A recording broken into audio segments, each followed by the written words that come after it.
Big love and much respect. All you fabulous distance. So kind of you to return. So I'm going to make this the last run through under this arrangement of information. I'm going to do a lot of erasing of some of these little side notes that I have because I need room to layer some more information onto the board here. And so allow me to I'm going to put a lot of notes forward, just mention them now, because I won't have room for all of this information after I make some adjustments. So, some scattered notes throughout. Learned a quote today: hypocrisy is the price that vice pays to virtue. That's gonna be in my pocket for quite a while. I'm gonna hold on to that, but I would just want to put that onto the record because the ascended and descended, or the virtuous and the vice aspects of each station, vice and virtue are intrinsic to the Enneagram. And so the idea that hypocrisy is the price that vice pays to virtue is an interesting concept, as a giver is hiding their shadow. Their hypocritical side is pride. A achiever has a hypocritical price, or I guess the deceiver of an achiever has to pay hypocrisy to the other half of that personality dynamic. There's something really fascinating here about hypocrisy. And that's just kind of come up in my research, and I just want to put it on the record that this might come up again.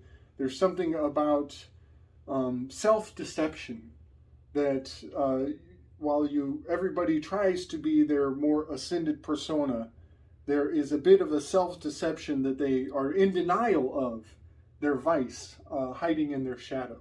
So I just want to put that quote on the record because it seems like it is going to be really precious moving into future revelations of this, the dynamics of this Enneagram. Let's see. When we get down to station number 4, Aristophanes, who, just for the record here, Aristophanes is sitting in the 3rd seat. However, the hypocrisy of Pausanias's self-justification, he's like a politician. He's so hypocritical. He actually contradicts himself at the very end. He goes completely flying in the face of some of his opening statements when he gets to his closing statements. And it actually causes Aristophanes to go into a seizure of hiccups. And so he's unable to perform in position number 3. And his hiccups become comical. It's like a distraction from the flow. And so Aristophanes has to move out of the 3 position and drop down into the 4 position. And Eryximachus, who is a physician, a doctor, he recommends a remedy to Aristophanes. In the meantime, he tells him to try holding his breath. And if holding your breath does not work, he recommends tickling his nose with a feather. And that is really fascinating because we're coming out of justice and law and discussions of legality. And the scales of justice are where you weigh your heart against a feather. So we have a physician, and we have the heart of a physician, and we have the feather of justice, and we are in the field heart grouping with the 2, 3s, and 4s.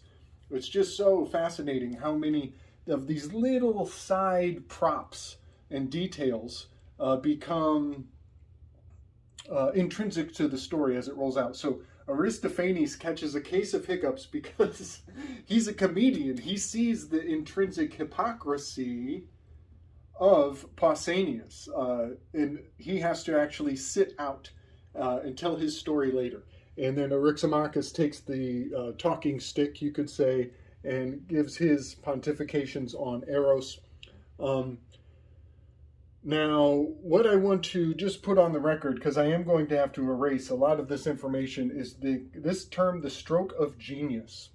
In Aristophanes' breakdown, he's actually giving the Greek derivative of a Genesis story, where Zeus splits, where humanity is like two humans fused back to back, and they are capable of rolling around like a ball, like doing cartwheels, head over, ass over tea kettle, and that they eventually get split in half, and because they begin to defy the gods. So Zeus cuts them in half as punishment. And what is really hitting me, now that I've put the second layer of the tarot onto their stations, their numerical correspondence stations, card number 13, 1 plus 3 gives you the 4, right? Well, the death card is clearly, to me, it is embodying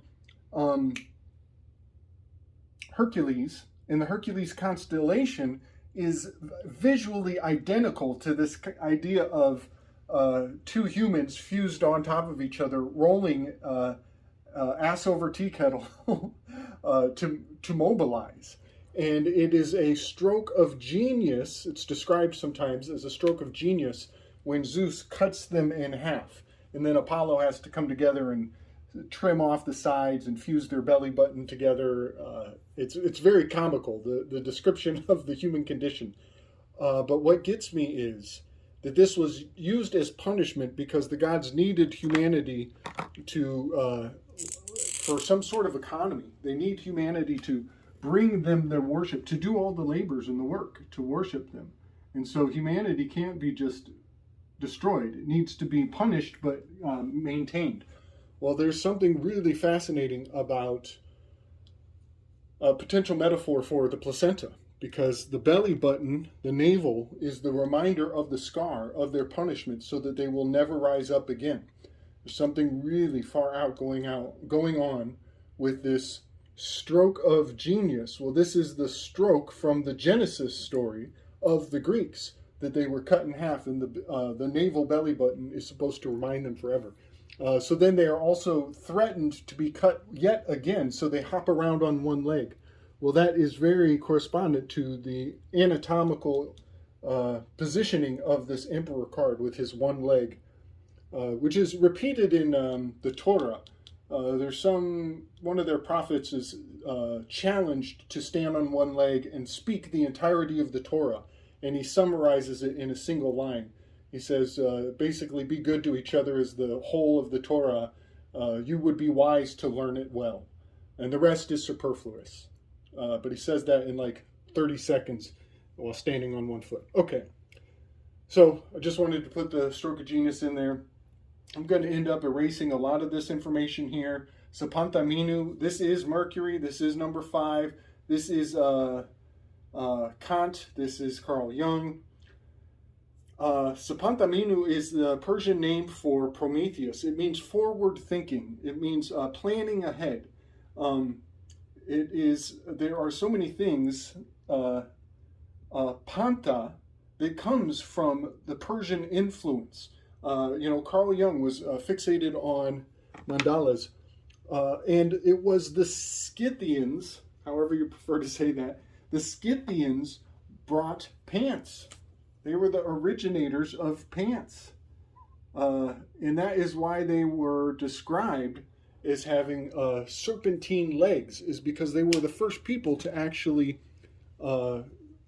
stitch up clothing such that each leg was separated, and they were not floating around on a cloud of open robes like the Greeks were.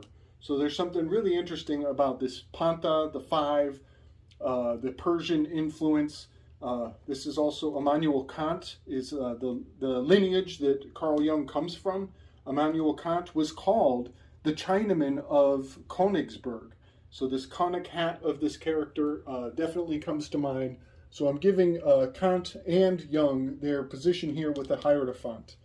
And there's so much more to it. There's always, all of these have many more layers that I can only speak of one layer at a time due to the limitation of language.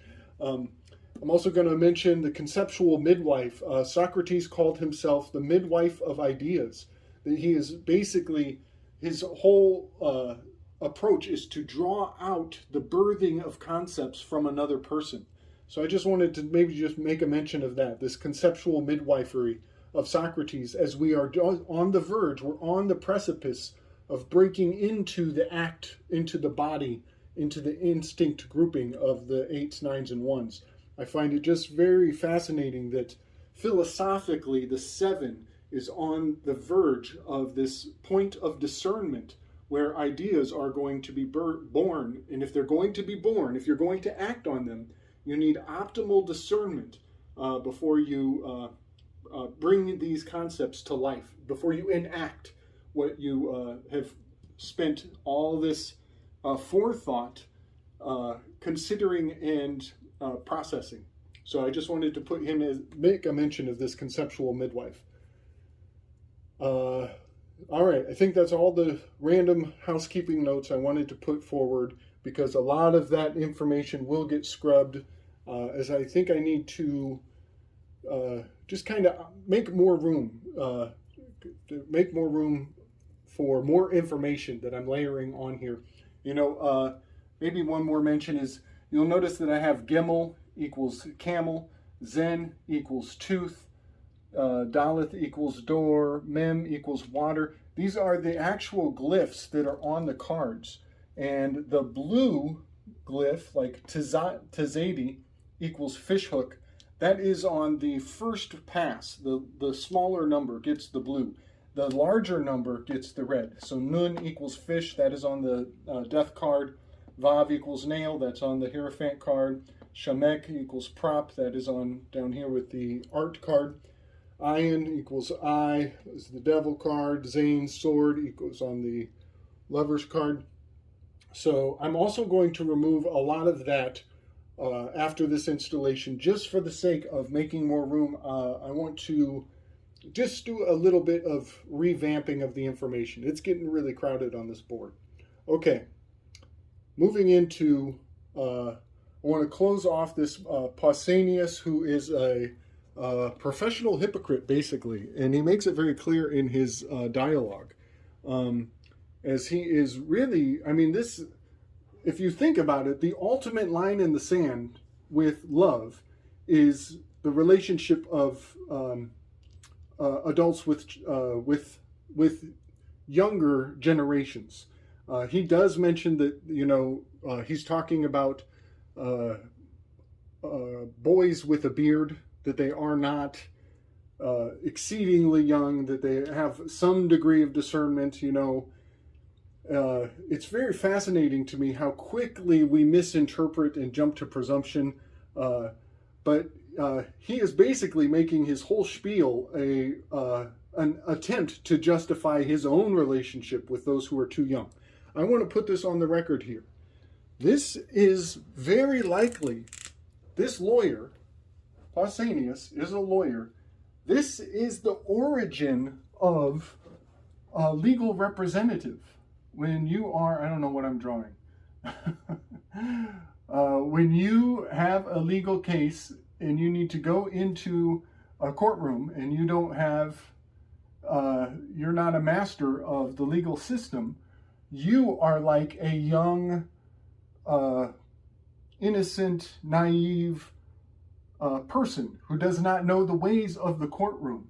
Pausanias is like an elder, somebody who is more experienced, who is going to take on your case and represent you and represent you on your own behalf. So this merging, this trust that is intrinsic to the legal system is completely encapsulated in Pausanias' speech. and it is reviling to look at it first, because it has this, I call it sheep dipping of pederasty.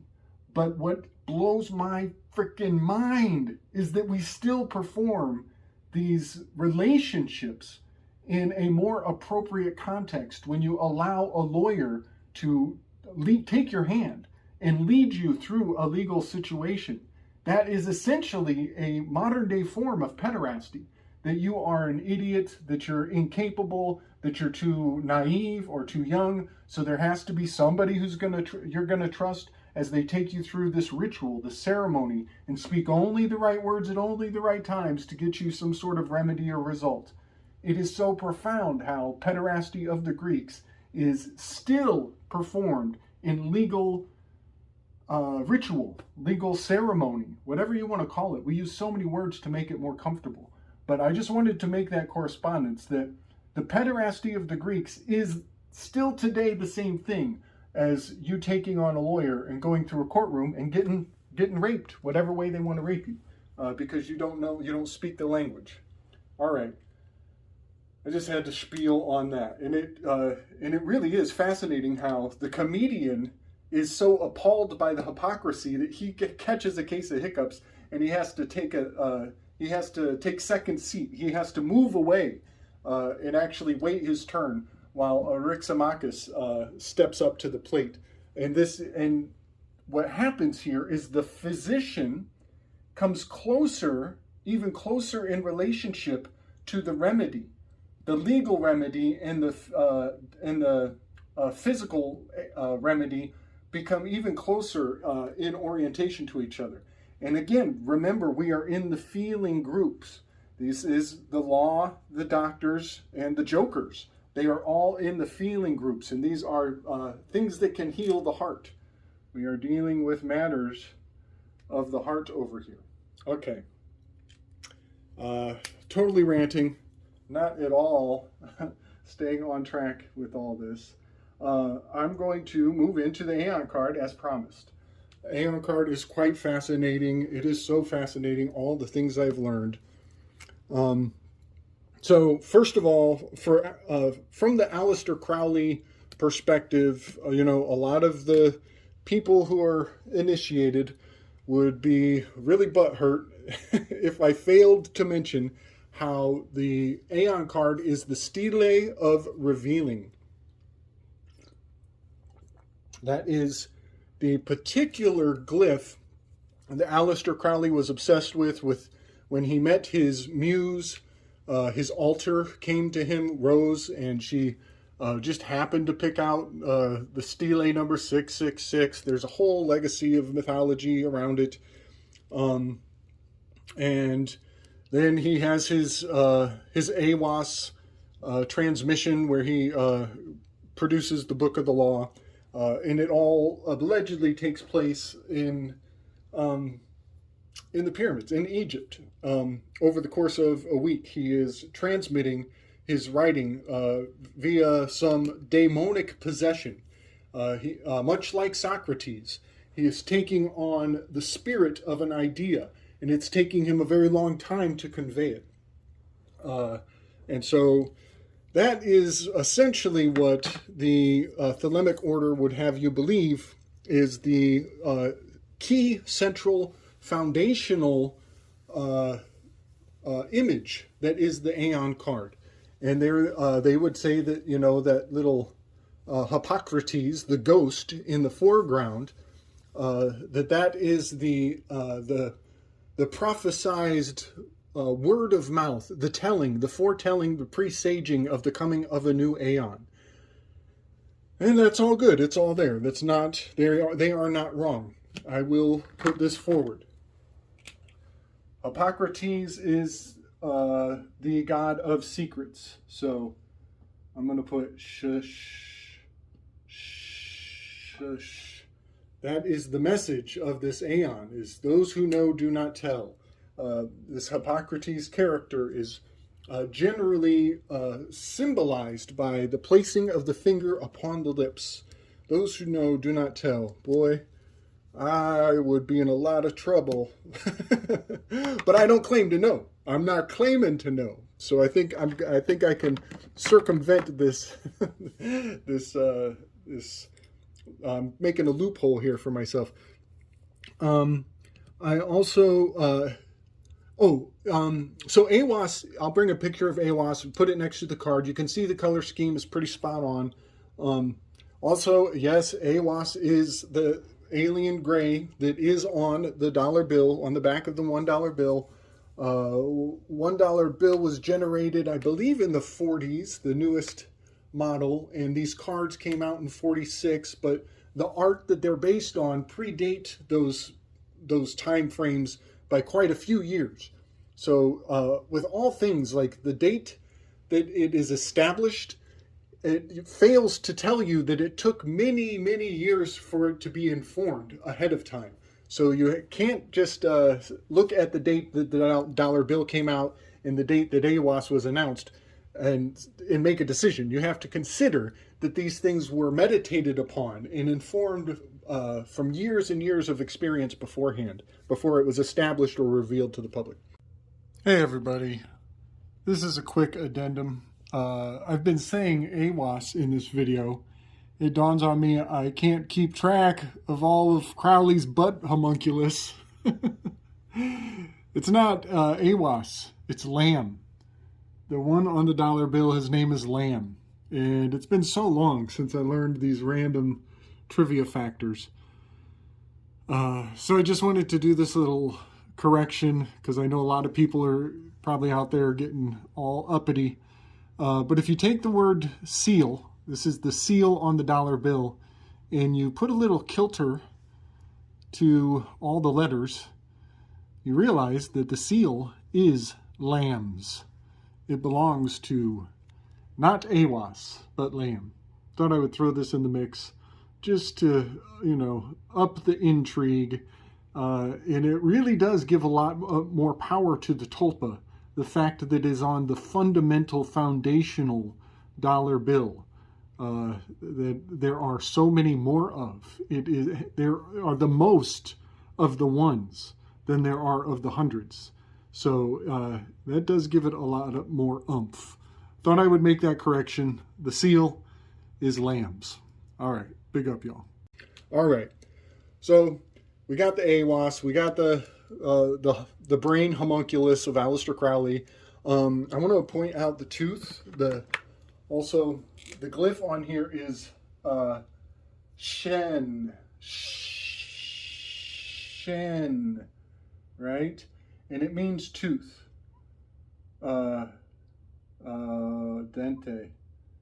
Dente is tooth.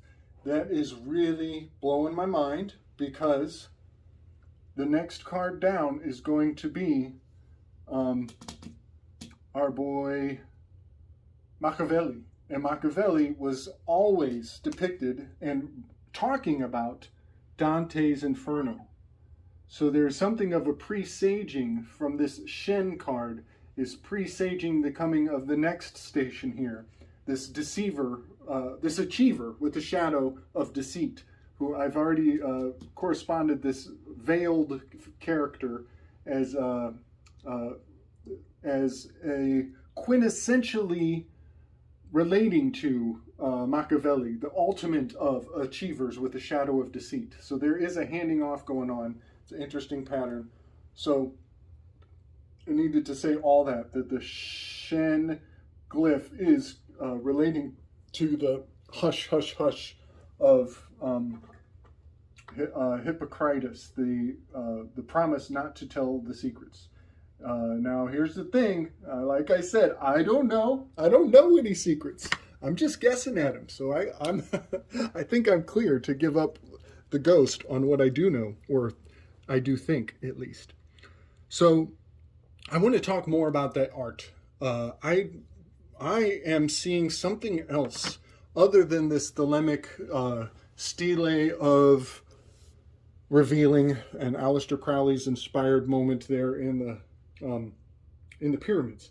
I am seeing the art of fascinating expressionist whose name was Edvard Munch. Edvard Munch is extremely well known for many paintings, but his most influential, and they say it is the most famous painting of all paintings, which brings it to the foreground, very worthy of attention. That is The Scream. Edvard Munch, or Munch, depending on how you want to say it, he has this painting of The Scream, and most of you already know this painting. And what is really impactful to me is how marvelously correspondent the Aeon card in the art, the color choice, the shapes, all of the dynamics of this card are one-to-one correspondence with what some would call Munch's masterpiece. He made over 50 different derivations of the Scream, so you will see slight deviations, but generally the most exalted of them has this red sky and this skulled figure who has their hands on their cheeks crying out in horror. And I want to describe the inspiration that brought this the Scream card into existence, which I believe is very delicately, with a very sleight of hand effect, I think that the Scream is infused into the Aeon card. And I want to read the moment that inspired Edvard Munch, that inspired him to make the painting The Scream. And then I want to correspond it and relate it very powerfully to Friedrich Nietzsche. And I think we have a fascinating case for this card. While it does have its Aleister Crowleyan relationship, as Crowley, was the one who was commissioned to inspire this deck, I think there is a even more powerful tie-in to Friedrich Nietzsche with this card here. So Edvard Munch describes the moment when he was inspired to make this card. I'll just read. He was in Oslo, Norway, living a miserable life. This guy was depressive as hell. The Scream is Munch's most famous work and one of the most recognized paintings in all art. It has been widely interpreted as representative of the universal anxiety of modern man. Remember, we are in the feeling groupings here.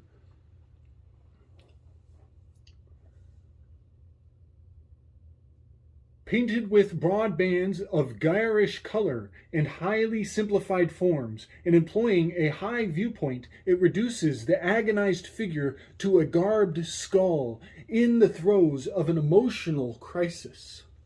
With this painting, Munch set his stated goal of the study of the soul, that is to say, the study of my own self. Some solipsism seated in that line. Munch wrote of how the painting came to be. I was walking down the road with two friends when the sun set. Suddenly, the sky turned as red as blood.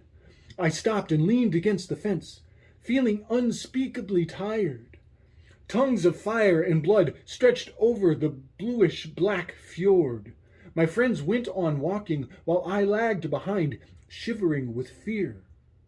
Then I heard the enormous, infinite scream of nature. He later described the personal anguish behind the painting. For several years I was almost mad. You know my picture, The Scream? I was stretched to the limit. Nature was screaming in my blood. After that, I gave up hope ever of being able to love again. So fucking nihilistic. So dark and nihilistic. And it is such a fascinating spell to correspond this Aeon card with Pausanias, this ultimate hypocrite, in his hypocritical speech that he gives, and the Hippocratic oath of keeping silence, of keeping a secret. There is so much wild darkness going on here. Now, I'm going to come back to how this Aeon card corresponds to Friedrich Nietzsche, and specifically how that moment that Munch was inspired to paint the screen, how it is also immortalizing the nihilistic claim that God is dead and not all the water in the world will ever wash our hands of the sin of killing him. I'm going to come back to that after I want to posit a Greek root to this Aeon card.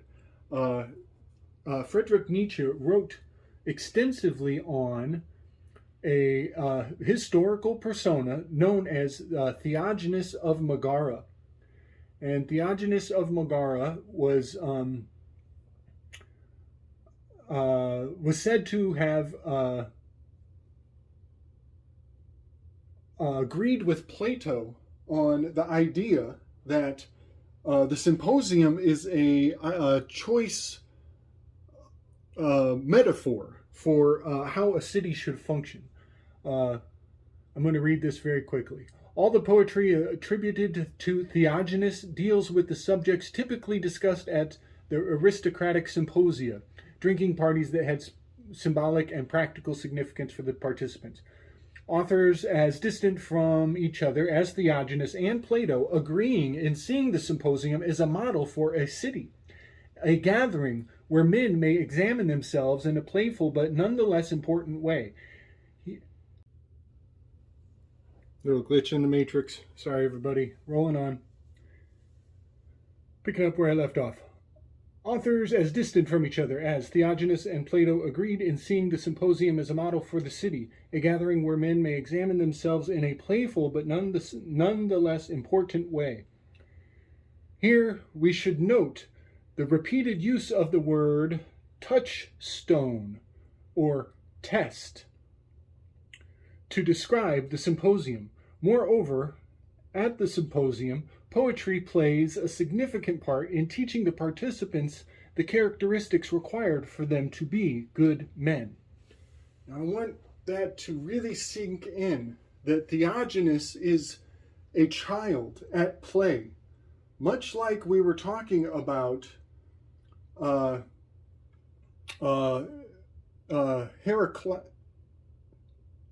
Heraclitus and his presaging of an aeon to come. He was talking about the children, the generations who will pick up what we're laying down here, and how it is to be a complete man is to be childlike, to maintain your childlike spirit. And then Theogenes, generations later, is the picking up what he laid down as though he were the child that was foretold, the generation that would carry the torch after Heraclitus was gone. And so I want to really point out the way that Theogenes is using that term, the touchstone or the test. He's saying, he's examining the playfulness and the importance of the symposium, and how it is plays. He keeps using the word plays, how poetry plays the significant part in teaching the participants the characteristics required for them to be good men. So he's basically eulogizing the symposium consistently. And Theogenes of Megara has a fascinating story that is one-to-one correspondence with the story of Hephaestus. It absolutely is fascinating. It's fascinating because Theogenes is accepted as a historical persona, a mundane, real person, but his biography is right in stride with the story of Hephaestus. And without going way off on the rails, I will just very quickly highlight some of those details. Theogenes is he witnesses the collapse of the aristocracy of his days, and because he was speaking out, he was like an unwanted critic. He got cast out to the island of Sicily. Sicily is where Hephaestus landed when he was kicked out of Olympus. And so Theagenes of Megara, he has to redeem himself and pull himself up by the bootstraps, if you will. And he literally has to bribe his way back into the good graces of the aristocracy and goes through a redemption arc. Hephaestus uses gold-soled sandals,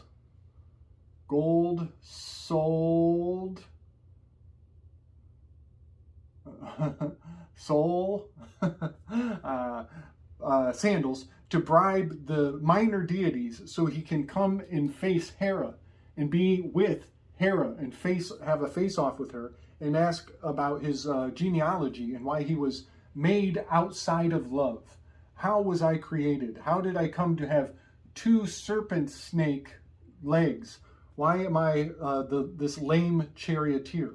Well, Theagenes of Megara has the exact same story. He is cast out to Sicily and he has to go back to face the high courts, and he literally bribes the minor archons of his day and tells them that they can have golden souls, that they can have a good station in heaven under the religious philosophy that he is going to bring back into the aristocratic bloodlines. And then he uses this bribe, this promise of heavenly placement to gain his footing again and re-establish himself back into the aristocratic bloodlines. So Theagenes of Megara and Hephaestus, their story is one-to-one correspondent. So I'm going to give him this position of Ariga the lame charioteer, and his name even has the word A-G-N-I.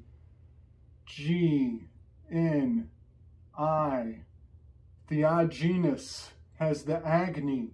He has the agonizing flame is embedded inside of his name. He is carrying this torch of Hephaestus mythologically. Now, Theagenes was also a very salty little bitch in his own way, much like Edvard Munch. I'm going to read this quote. Some believe that this is the origin of this line that has been passed on through the pessimists throughout history. You know, Schopenhauer picked this up. I think Rousseau might have played around with these. You know, they all are just using one another's philosophies and passing them around as, something to analyze, something to consider. And this one has a lot of darkness to it. It seems to me like one of the keystones of nihilism.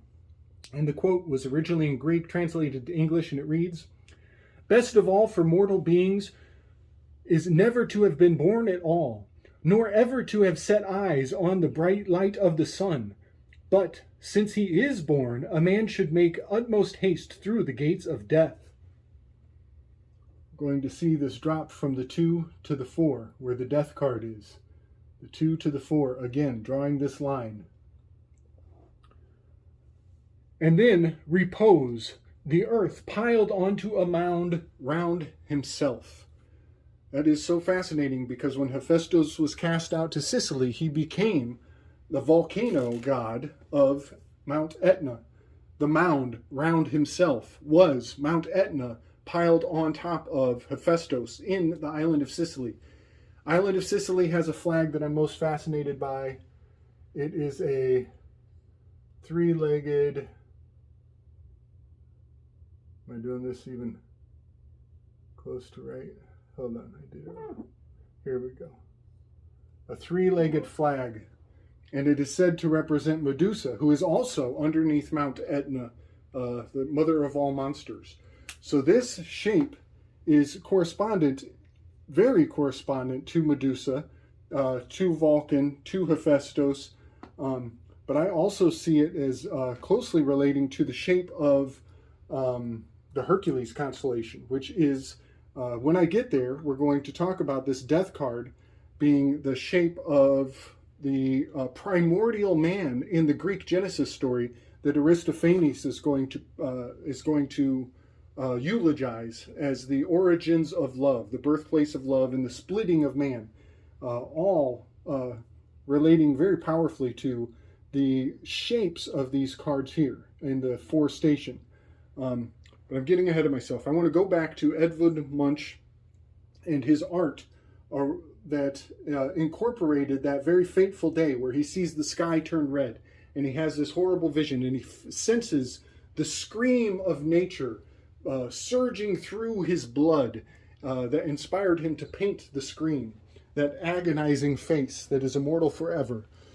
Well, it turns out Edvard Munch painted Friedrich Nietzsche on the other side of the very same bridge with the exact same red sky in the exact same setting, staring off to the left as opposed to the right.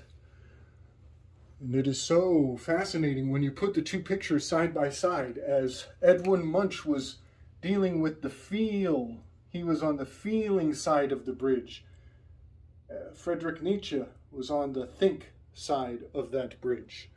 And when you put the two pictures together, you can see how correspondent the Aeon is, how it belongs. It's a head-on image. The Aeon card is head-on.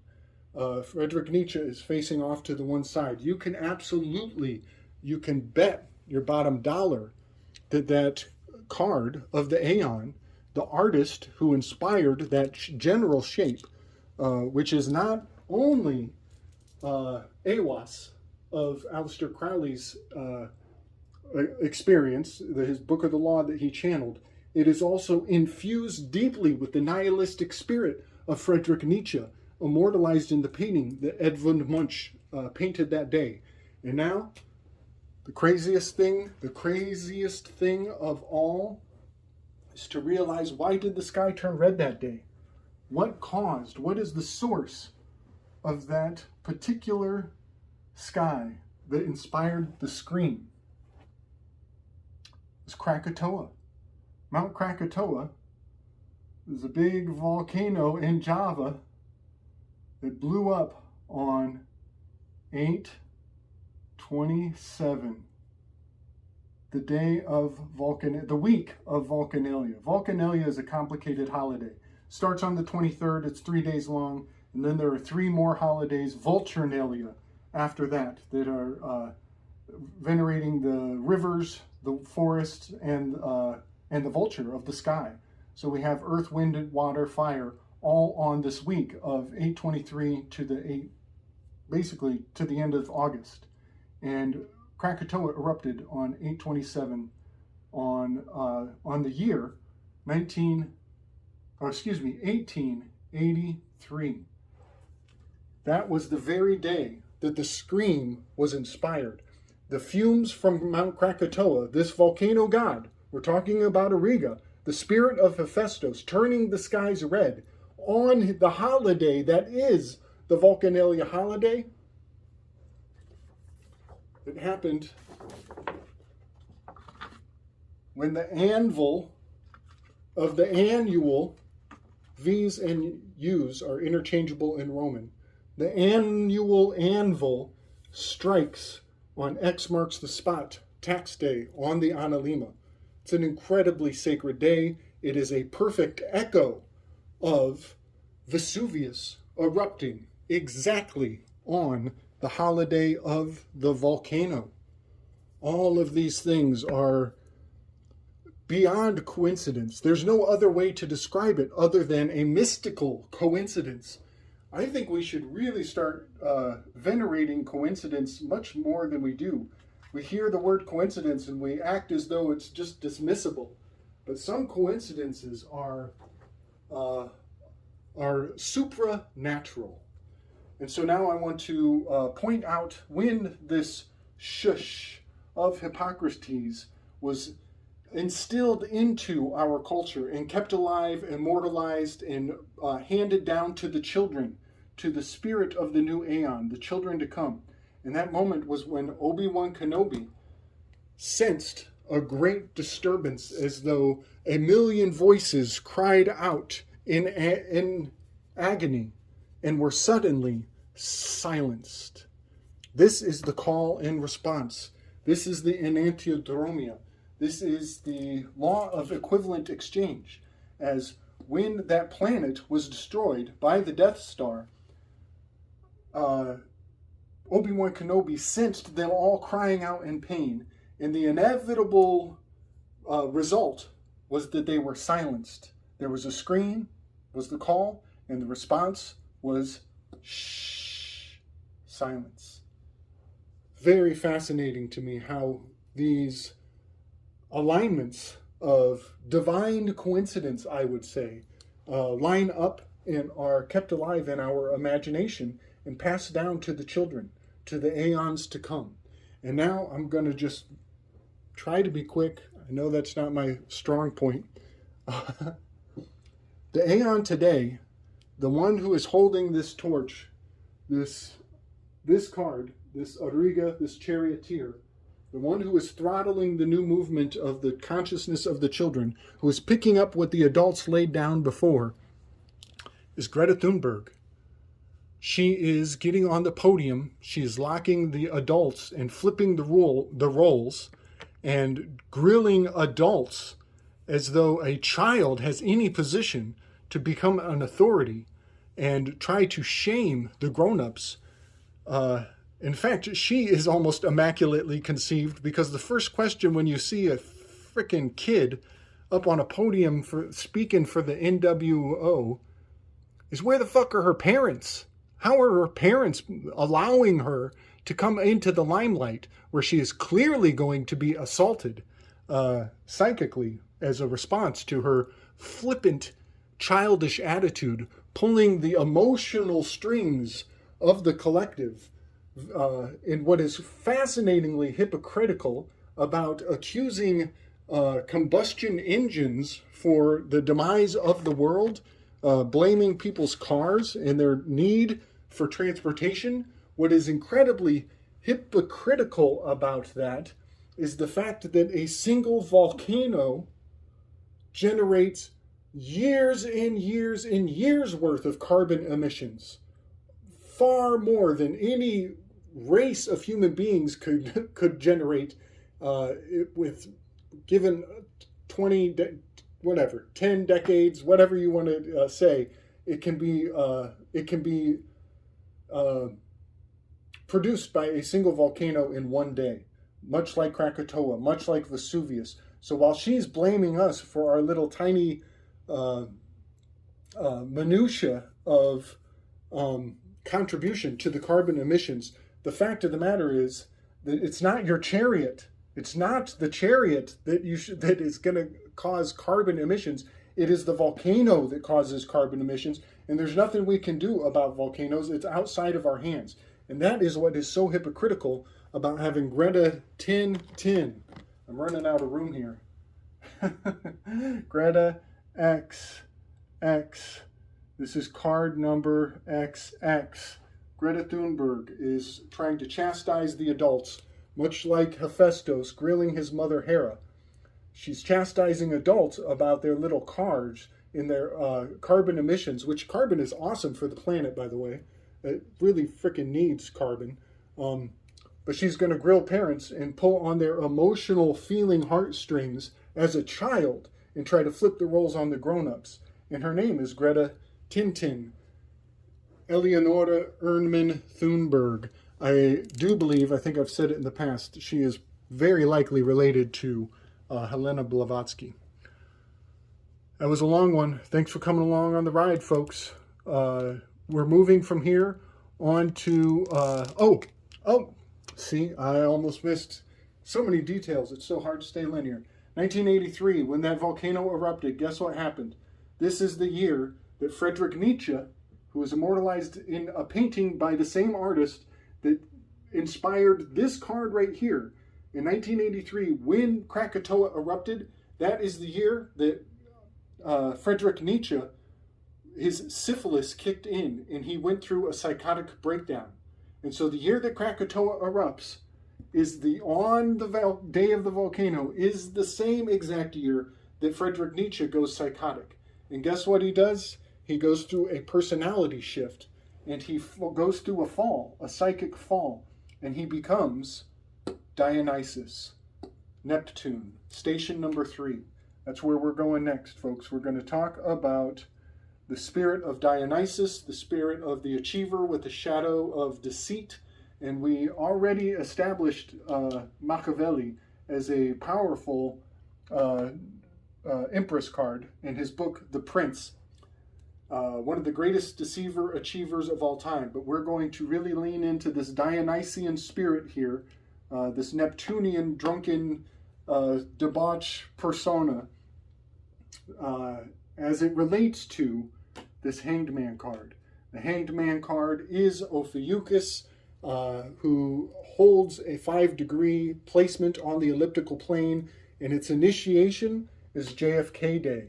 November 22nd was the stepping into a whole new paradigm, and conspiracy theory was born.